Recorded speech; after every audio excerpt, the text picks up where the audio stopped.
Hello friends, welcome back to my YouTube channel Engineers Academy. Today I will discuss lecture number 12, the Central Motor Vehicle Rule 1989, Chapter 5, Construction Equipment and Maintenance of Motor Vehicle, Rule number 93 to 96.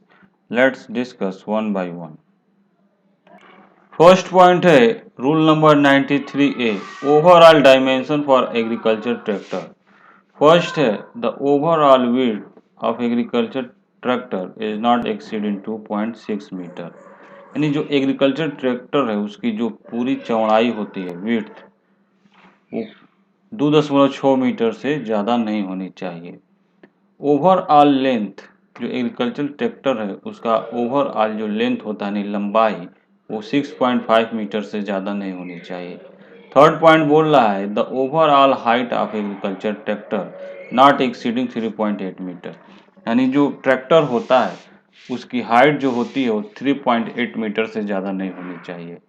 Fourth point कह रहा है the over hanging जो tractor की over hanging होती है वो 1.85 metre से ज़्यादा नहीं होनी चाहिए. फोर्थ पॉइंट कह रहा है कि overhang of agriculture tractor shall not exceed 1.85 metre. बशर्ते कि क्या होना चाहिए पीछे के पहिए का केंद्रीय रेखा से 700 मिलीमीटर तक पार्श्व प्रक्षेपण होना चाहिए. यानी केंद्रीय सेंट्रल पॉइंट से सेंट्रल लाइन से जो पार्श्व होता है उस 700 मिलीमीटर बाहर होना चाहिए. उससे ज़्यादा नहीं होना चाहिए. 700 मिलीमीटर से ज़्यादा बाहर नहीं होना चाहिए पीछे के पहिए के अकॉर्डिंग. नेक्स्ट रूल है rule number 93B overall dimension for power tiller. Power tiller की समग्र आयाम क्या होती है. The overall length of power tiller attachment is not exceed to 3.5 metre.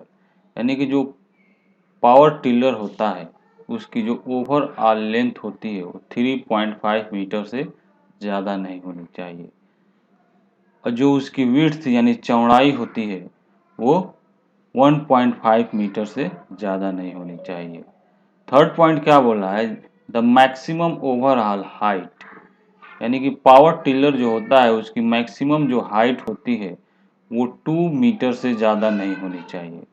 Fourth point बोल रहा है कि the overall length of the power tiller when coupled to a trailer not exceed 6 metre.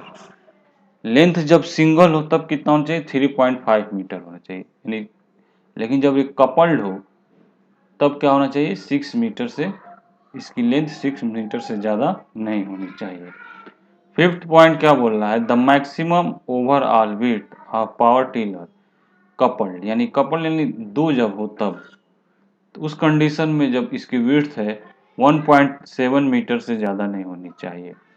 Height इसकी जब कपल्ड हो तब इसकी height 2 metre से ज़्यादा नहीं होनी चाहिए. यहाँ पे दो चीज़ें दी गई हैं. फर्स्ट जब पावर टिलर क्या हो ट्रेलर के साथ जुड़ा हो तब, और जब पावर टिलर ट्रेलर के साथ जुड़ा ना हो. जैसे ट्राला होते हैं तो उसका जो मेन खींचने वाला जो पार्ट होता है जिसमें इंजन लगा होता है वो अलग होता है और जो ट्राला होता है उसमें सिर्फ पहिया लगा होता है वो अलग होता है. तो जब ट्राला जुड़ जाए यानी तब उस कंडीशन में कपल कहलाएगा. तब उसकी हाइट लेंथ अलग है. लेकिन जब ट्राला न जुड़ा हो तब उसकी हाइट वेल्थ अलग है. तो ये दो कंडीशन में दिया हुआ है, इसको कंफ्यूज नहीं होना चाहिए. नेक्स्ट पॉइंट है size nature and condition of tyre. Rule number 93C overall dimension for airport passenger बस. एयरपोर्ट पे जो पैसेंजर बस होती है थोड़ा वो अलग होती है नॉर्मल बस जो चलते हैं उनसे. तो इसके कंडीशन में क्या overall length of airport passenger bus not exceeding to 15 metre. यानी 15 मीटर से ज़्यादा उसकी लेंथ नहीं होनी चाहिए. कौन से बस की एयरपोर्ट पैसेंजर बस की. ओवरऑल विड्थ जो है उसकी 3.2 मीटर से ज़्यादा नहीं होनी चाहिए. किसकी एयरपोर्ट पैसेंजर बस की. नेक्स्ट पॉइंट है size nature and condition of tyre. टायरों का आकार, प्रकृति और इसकी स्थिति कैसी होनी चाहिए। Condition of tyre. First point कह रहा है कि किसी तरह की गाड़ी, चाहे एग्रीकल्चर ट्रेला हो सिर्फ, कंबाइन हार्वेस्टर हो, मॉड्यूलर हाइड्रोलिक ट्रेला हो, तो इन सब में न्यूमेटिक टायर इस्तेमाल किए जाने चाहिए। कैसे टायर होने चाहिए? Pneumatic tyre. अगर मान लीजिए कंस्ट्रक्शन इक्विपमेंट व्हीकल हो, स्टील ड्रम वाले जो लगे हो व्हीकल वो हो, कंपैक्टर हो, रोलर हो, रोड रोलर हो, ट्रैक लेयर हो, फिटेड हो, तो इस कंडीशन में न्यूमेटिक टायर हो या फिर सॉलिड रबर टायर हो। तो दोनों में अलग अलग है। एक में न्यूमेटिक टायर किसमें? ट्रैक्टर, ट्राला, कंबाइन हार्वेस्टर और हाइड्रोलिक मॉड्यूलर हाइड्रोलिक ट्रेलर में इसमें न्यूमेटिक टायर होने चाहिए। और कंस्ट्रक्शन इक्विपमेंट व्हीकल हो, चाहे कंपैक्टर हो, चाहे रोड रोलर हो, ठीक है, तो इस कंडीशन में न्यूमेटिक टायर हो और सॉलिड रबर टायर हो। सेकेंड पॉइंट क्या कह रहा है कि न्यूमेटिक टायर किस तरह के होने चाहिए कि आसानी से फूल सके और आसानी से फ्लैट हो सके, properly inflated in good sound condition, यानी आराम से वो फैल जाए हवा भरने पर और चलने पर वो आवाज ना करे। नेक्स्ट पॉइंट कह रहा है थर्ड नंबर, एक टायर गुड कंडीशन में कब तक नहीं समझा जाएगा जब तक कि उसमें ये खूबियां ना हो। क्या है खूबी? द नॉन स्किड डेप्थ, यानी गैर स्किड गहराई जिसे कहते हैं, वो लेस देन 0.8 mm, यानी 8.8 mm से कम गहरा नहीं होना चाहिए। किस कंडीशन में? To wheeler, three wheeler, quadric cycle, e rickshaw, e cart, इस कंडीशन में 1.6 mm उसकी NSD होनी चाहिए। अदर मोटर व्हीकल का thread wear indicator embedded tyre at the time of manufacture, यानी कि जब गाड़ी को टायर को मैन्युफैक्चर किया जाता है तभी ये चीज़ें डिसाइड हो जाती है और उसके अकॉर्डिंग टायर बनते हैं। ठीक है, तो जो NSD है वो 0.8 mm होना चाहिए नॉर्मल व्हीकल की। जो यहाँ पे NSD दिया गया है वो 0.8 mm किसका है? To wheeler, three wheeler, quadric cycle, e rickshaw और ई कार्ट का है। इन सब का या कंफ्यूज नहीं होगा, इन सब का NSD 0.8 mm होना चाहिए। To wheeler, three wheeler, quadric cycle, e rickshaw और ई कार्ट का। और बाकी की जो गाड़ियां हैं उनकी NSD 1.6 mm होना चाहिए। नेक्स्ट पॉइंट है rule number 95, size and ply rating of tyre, टायरों का आकार और प्लाई रेटिंग। तो सभी टायरों का आकार और प्लाई रेटिंग जो डिसाइड किया गया है फर्स्ट डे ऑफ अप्रैल इन 2006 के बाद जो भी गाड़ियां बनी हैं, जो भी टायर बने हैं वो इस कंडीशन के तहत बनाए गए हैं। फर्स्ट है IS 15627 2005, IS 15633 2005, IS 15636 2005 अप्लीकेबल। तो इस कंडीशन के तहत सभी गाड़ियां बनाई गई हैं, सभी टायर बनाए गए हैं, सॉरी। सेकेंड पॉइंट क्या कह रहा है? The maximum gross vehicle weight and the maximum safe axle weight each axle of vehicle shall having the regard the size, nature and number of tire and maximum weight permitted to the carry tire as sub rule 1, यानी कि tyre पे ये सब mention किया गया होता है कि उसकी ग्रॉस व्हीकल वेट क्या होनी चाहिए, किस कैपेसिटी का है, मैक्सिमम वो वेट कैरी करने वाला है कि नहीं है, ये सब रूल 1 के अकॉर्डिंग उस टायर पे हर चीज मेंशन होता है।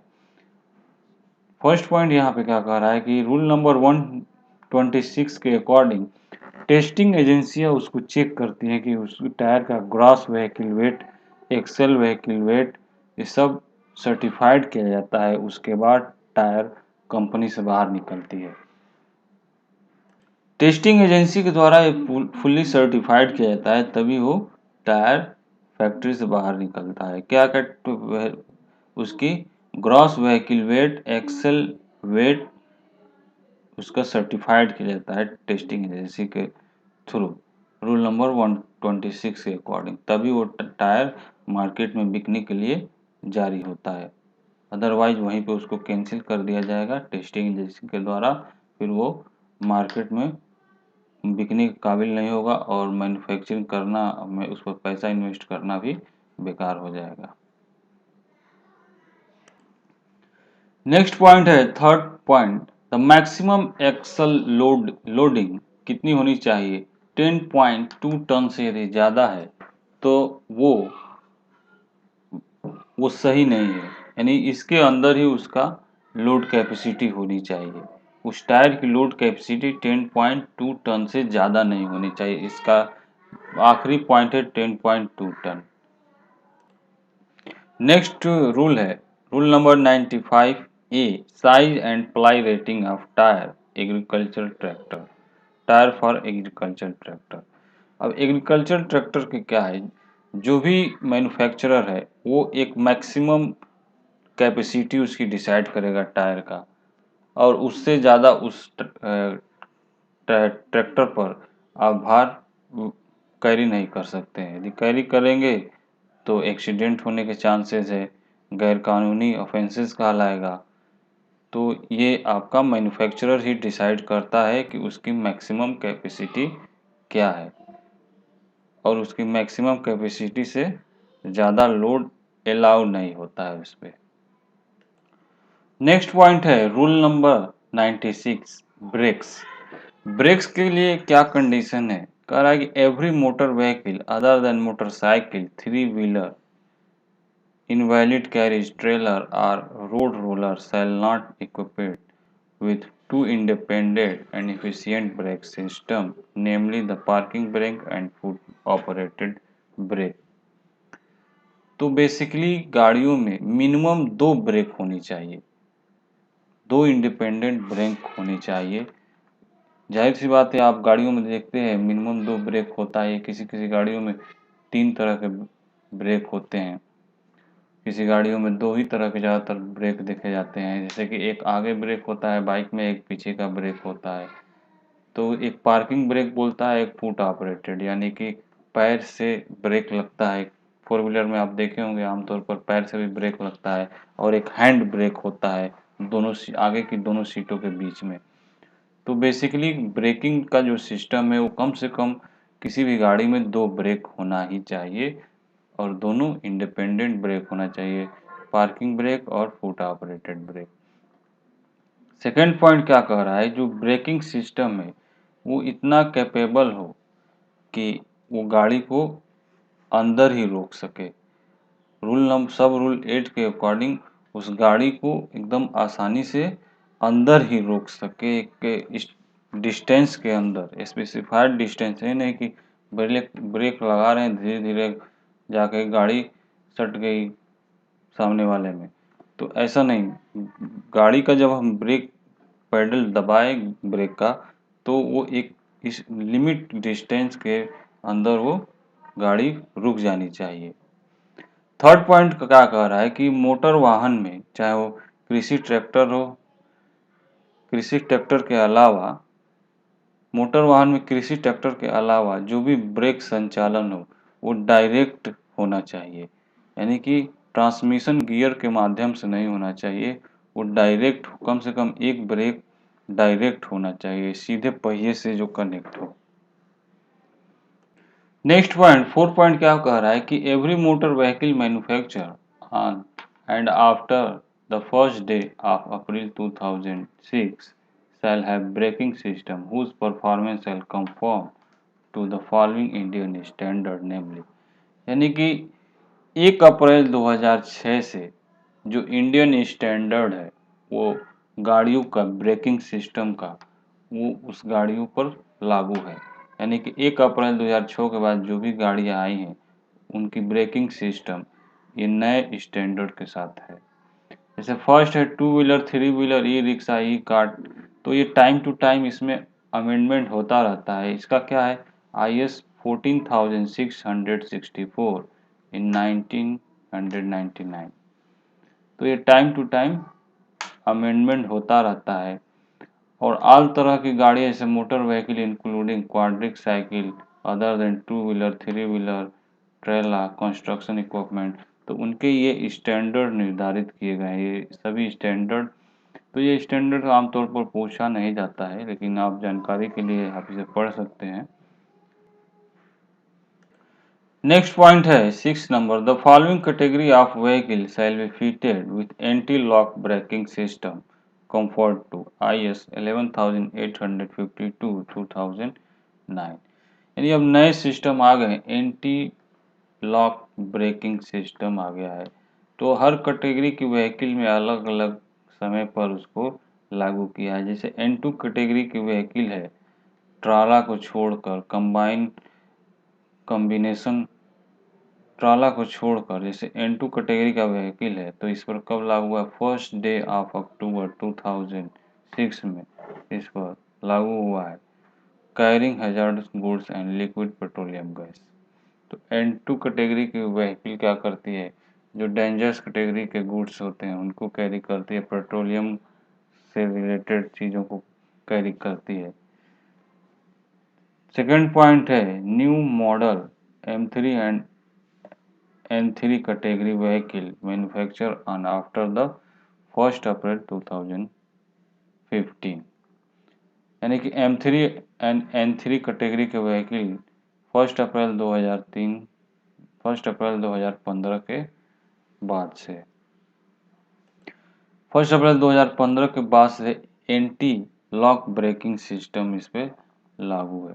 इस तरह के व्हीकल M3 एंड N3 में, इसमें कैटेगरी 1 अक्टूबर 2015 के बाद भी इस पे लागू है। तो इसमें दो कैटेगरी होती हैं। ये फर्स्ट और सेकंड पे जो भी एंटी लॉक ब्रेकिंग सिस्टम जो लगा है वो IS 11852 का 2003 का लगा हुआ है इन दोनों पे। N3 कैटेगरी के व्हीकल पर फर्स्ट डे ऑफ अक्टूबर 2006 से एंटी ब्रेक लॉगिंग सिस्टम लगा हुआ है। N3 कैटेगरी के व्हीकल पर फर्स्ट डे अक्टूबर 2007 में एंटी ब्रेक लॉकिंग सिस्टम लगा हुआ है। वैसे M3 पर भी है, M3 पर भी है। तो इस तरह से ऑल इंडिया पे जो भी हर कैटेगरी के व्हीकल हैं उस पर अलग अलग समय पे इनका एंटी लॉक ब्रेकिंग सिस्टम इस्तेमाल किया गया है। यहाँ पे N3 ही बार बार इस्तेमाल किया गया है। तो यहाँ N3 कैटेगरी जो है, जो हजार्ड्स गुड्स कैरी करते हैं, लिक्विड पेट्रोलियम कैरी करते हैं, इसमें भी कैटेगरी है। N3 कैटेगरी मतलब डबल डेकर ट्रांसपोर्ट व्हीकल है। तो यहाँ पे देख लीजिए, ट्रैक्टर ट्राला कॉम्बिनेशन है। M3 है, जैसे कि टूरिस्ट परमिटेड व्हीकल होता है, तो उस पर 1 अक्टूबर 2017 को एंटी लॉक ब्रेकिंग सिस्टम इस्तेमाल किया गया है। तो हर गाड़ी का कैटेगरी के अकॉर्डिंग उस पर टाइम टू टाइम उस पर एंटी लॉक ब्रेकिंग सिस्टम इस्तेमाल किया गया है।